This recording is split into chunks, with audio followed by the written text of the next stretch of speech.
Okay, so you've made your media, you streaked your plate, now you're ready to overexpress your protein. So let's go grab our stuff and we'll get started. All right, so let's grab your media that's out here. Now, if you're doing an expansion culture or you're just doing something small, you can take maybe one of the 50 mils or a 250 mil flask. And again, if we've got stuff that's already sterilized, if you want, you could actually take this out and put it into a new flask if you just need a small amount. But what we're gonna do for tomorrow is we're gonna have, and we wanna make sure we take one, oh, these do not have amp, which is fine if that's true. If these do not have amp, we're going to go ahead and add amp to there. I like how you labeled this here because you can actually just cross off the no amp and then it'll have amp. So we're gonna do one of these that's gonna be 250 that we'll do with the DH5 alpha cells. Okay, so we'll get that guy out here. And then we're gonna do, this guy has amp, so that's good. We're gonna use this guy for our large scale MGH prep. So to highlight a couple of things here, well, let's get our plates out as well. So here's your plates. So again, here is the DH5 alpha. And then this guy is the BL21. You can even see here when you look at these, do you see how these cells look a little bit green? They have what's called leaky expression. We're actually making some of the MGH protein in here. So that's consistent with that being the BL21. All right, so we've got these two. So a couple of things just to highlight here too. One of the things you might do is, if you're doing that colony expansion, you might start out by putting one of your colonies, let's say from this guy, if we're doing the overexpression, you might take a colony and put it into a small volume, grow that up for 12 hours overnight, and then actually take that and put that into a large one. Since we know that this is a fairly well-behaved protein, we're not going to do that here. Now we're going to take our stuff back here into kind of the research area, and this is where we have our incubator shaker. So there's a couple of things that you can think of when you're using this piece of equipment. One way to do this is you can sort of preheat this piece of equipment to 37 degrees. You can put your LB in there and let that pre-warm to 37. So times when you might want to do that include if you wanted to have a shorter growth period, because when you're putting your cell culture, when you're putting your pipette tip with your colony in there, when that media is pre-warmed, it'll actually take less time to get to your target kind of cell density. If you want to slow it down a little bit, give yourselves maybe another hour or so in terms of growth before you get there, then you might want to start this cold. So totally up to you. It kind of depends a little bit on your time frame for how long you want your overnight culture to go. So the switch to turn it on is right here. You can just go ahead and turn it on. Once it starts up here, you can see that it's shaking here. It'll kind of cycle through kind of information that we have here. I don't know why it's having that piece of information here. But here you can sort of select and see how we've got degree C, and you get down here.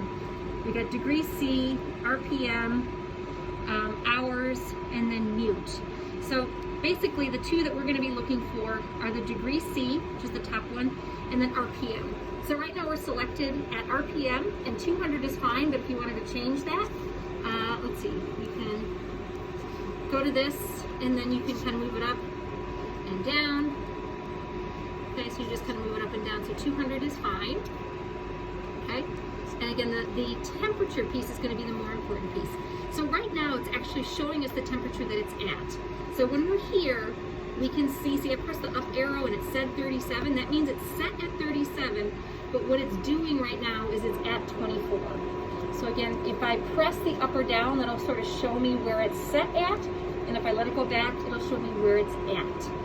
Okay, so again, up to you if you want to start it out and pre-warm it and kind of let this warm up. You can put your flasks in there and let it all get to the right temperature. As soon as this is at 37, if you've got your stuff in there, that means the whole system is at 37. Okay, so again, just to show you what you'll do when you need to change the temperature. So again, RPM, hours, mute, and if I'm back here, if I want to set at 37, I can hold this and I can move it down to say 20 degrees. So that's how I change this down to 20. Again, you guys are going to start out at 37, so I'm pressing and holding to have it go quickly. And then get it back to 37 here. All right. So right now we only have room in here. We have room for different things in here. This kind of opens like a DeLorean. So when you open it up, it'll stop shaking. Okay. We've got room for a 1 liter flask back here. We've got room for 4 250 ml flasks. This one's a little bit on the smaller side. And then we've got this taped in here if you want to put tubes in here, like test tubes in here to shake. So that's kind of what we've got room for now. In the future, we might need to change out some of these or put in another large one. But I'll show you in a second when you want to put your flasks in, how they fit in there. And then you just close the lid up and it'll be ready to go. So just a reminder for this little guy, since it has no ampicillin, nothing in it, and this is good to have some of these because we may start doing some cultures that require kanamycin, you're going to want to put some ampicillin in there. So remember, this ampicillin solution is a 1000x solution. So that means whatever the volume is here in milliliters, you use that volume in microliters of your ampicillin here to add to this. So this is 250 milliliters, so we're going to add 250 microliters of the ampicillin. So now we have that antibiotic. Now, truthfully, there should be no bacteria that are growing on these plates other than our single clone that we have. So it probably is not that much of an issue, but you always want to make sure you kind of don't have any rogue strains that are kind of getting in there, or random bacteria or molds or things like that. So it's a good reason to always kind of put some ampicillin in there if that's the antibiotic that you need. So I didn't want to waste good media right now to make this little video, so I just have some water in here. We're going to pretend that this is media, and I've got some old cell cultures here, so this isn't even a plate that we're interested in. But again, what I'm going to do is use a pipette tip to grab one of these colonies. I'll grab one that appears to be sort of nice and well isolated. Let me see if I can focus here on this. So a well isolated colony. So I'm going to grab one that's nice and big and round. I'll literally just scoop it up with my pipette tip. I'll put that pipette tip in here, put the foil back on, and then we'll put it in the incubator. So nothing super fancy right here. Let me see if I can get us to focus on here. We can see our bacteria here. This guy looks like it's a nice colony right here. So you literally just kind of go in and scoop it up on the pipette tip. You don't even need to get all of it. It's just any little bit of the bacteria that are on there are going to grow well. So then I come over here and I literally am just going to take and dump this in here. Put my cover back on. Okay. I'm going to come over back to my incubator here. Open this up. And these are kind of spring-loaded, so you have to kind of push a little bit to get them to spread apart. Okay. Well, and that one came off there. So if that's the case, this kind of comes back. It's a little spring. There we go. It's back on there. So it just kind of helps hold the top part here. So that's what it's supposed to look like when it's shaking. That's kind of a little bit weird. It shakes around a little because we got to get some of these screws. That screw didn't go down all the way. So if you want, actually these ones back here will work a little bit better. Okay, they won't shake around as much. But when your sample is in there, you'll just kind of shake it and you can kind of see what it does to get your sample going. So that's all it is to start this culture growth overnight. Just make sure you mark down the time that you started it. Also worth kind of noting, did you start it cold? Did you start it with the incubator pre-warmed? Did you also pre-warm your media? It's important because we can sort of then get a good estimate of how quickly cells take to grow. So again, just sort of a mock thing that we're doing here, but I wanted to kind of walk you through what you're going to do to kind of tell whether or not you've had sufficient cell growth. So again, nothing in here, this was just water. And we don't really need to do this with our DH5 alpha cells. We're just going to kind of grow those up. But for the one that we need to overexpress, we want to know when the cell culture has gotten to a density of 0.3 to 0.4. And then that's when we'll turn the temperature down. If you come in and it's already past that, don't worry about it. Just turn down the temperature to 20 degrees and then keep monitoring it if it's less than 0.6 to 0.7. If it's already at 0.6 to 0.7, and again, don't worry if that's the case, then we're actually ready to add the IPTG.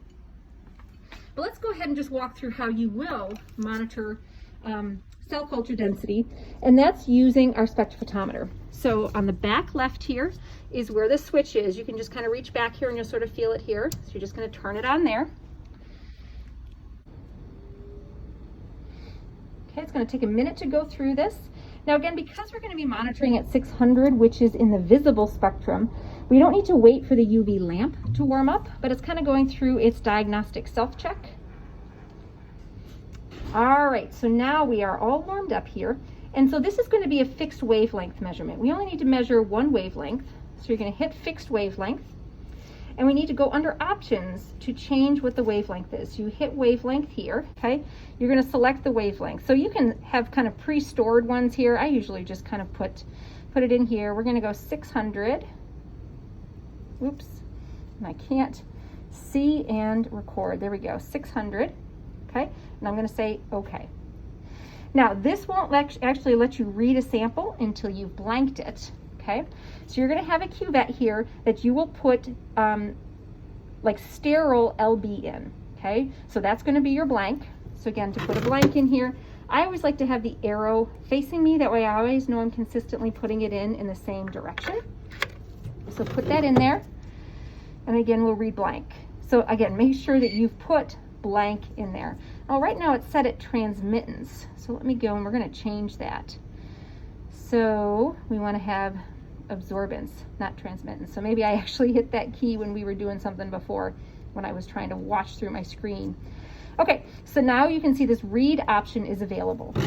So what you're going to do is you are going to get some of your cell culture here, and you're going to get it out and put it in here. Now what I would recommend doing is just getting like a P1000 pipetter, and then you can just take a milliliter out here and you can put it in here. Now since we've got like 250, or in our large case we've got like 1,000 milliliters of solution, I'm not going to be too worried about saving this, but if you were doing a really small culture, you might want to take this after you've read it and just kind of put it back in there. You can also do that if you want.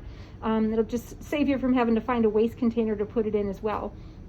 But after you've taken your sample out and put it in here, I would still hang on to your blank in case for some reason you need to reblank. But when you have, so use a different cuvette, you're going to take your sample, again make sure that that arrow is pointing towards you, put it in here, and you're going to hit read. Now of course mine's going to say 0 because I just have a blank cuvette in there, but you're going to look for this to be between 0.3 and 0.4, and that means your cells have grown to a certain cell density where it's okay to start turning down the temperature. If this is not a bacterial culture that we need to grow at low temperature, we're just going to grow it to 0.6 to 0.7 and then add our IPTG. So remember, what this is actually doing is this is not really measuring absorbance at 600 nanometers. It's actually measuring light scattering, because cells are quite large, and so as they expand their cell density inside of our culture, what's going to happen is they will keep scattering light. So less light is going to get to our detector, and it appears as though it's been absorbed, but it's really just been sort of reflected. So this is how we'll again monitor that. So every 30 minutes, you'll kind of go and you'll take another sample out, you'll take another reading. There's a spot on your protocol to kind of record where the absorbance is at. And we're curious too, kind of trying to get a time frame of how long does it take to get to a certain absorbance value. So that's what we'll do to take our optical densities. So once we've reached that 0.6 to 0.7 optical density, then we're going to be ready to add our IPTG. Now, how much of this we add might depend on the cell culture that we're doing. We might increase or decrease the amount of IPTG. This is one of the variables that we can tweak to kind of affect our overexpression. So I'm not going to say a specific amount right now because that can change. So we'll have to make sure we look at the specific protocol to see how much we're going to add. So, but what we will do for our MGH overexpression is we will add a certain amount of this once the optical density gets to 0.6 to 0.7. And then literally we're just going to let it go for anywhere from 18 to 24 hours. A little bit of that can depend on our time frame when we're going to be available to do the next step, which is to actually centrifuge the cells to harvest what we call the cell pellet. Okay, so that'll be the next step. If you ever needed to make more IPTG, that's what this is. It's isopropyl thiogalactopyranoside. So it's actually an isopropyl galactose is what that, thiogalactose. And so here's what this is. And again, it was a 500 millimolar solution. So I probably will make up a new amount of this, a new stock solution of this for us to use at 500 millimolar, just because the last time we used it was a year ago. This solution, as well as any of the antibiotics that we use, are up here. So here's ampicillin back here. Here's kanamycin. And then we even have some penicillin, which we don't tend to use with any of our overexpression, but all our antibiotics are up here. And again, this is in our fridge.